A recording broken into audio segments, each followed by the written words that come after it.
రండి కూర్చోండి బావగారు. బావగారా? ఇంటికొచ్చిన క్లయింట్లతో బంధుత్వం కలపడం మీకు అలవాటా? అదేమిటి? పోలీసులం కదా, మాకి ఇంట్లో బంధుత్వం ఏముంటుంది? కేసేమిటో చెప్పమను. నేను ప్రాణానికి ప్రాణంగా చూసుకుంటున్న నా పిల్లలు నా నుంచి బలవంతంగా వేరు చేయబడ్డారు. వాళ్లను తిరిగి నాకు అప్పగించమని కోర్టులో వాదించాలి. ఈ కేసు నాకు ఇష్టం లేదు, నేను ఒప్పుకోను.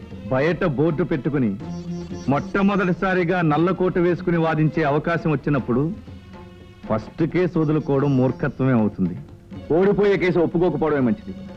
ఎందుకంటే ఆ పిల్లలిద్దరికీ ఇప్పుడు ఆ తండ్రి మీద ప్రేమ లేదు, అభిమానం లేదు. తండ్రి దగ్గర ఇదివరకు నా ఆదరాభిమానాలు లేవని భయపడుతున్నారు. భయపడుతున్నారా? నెవర్. నా గుండెలో తీగ మీటితే నా బిడ్డల హృదయాల్లో రాగాలు పలుకుతాయి.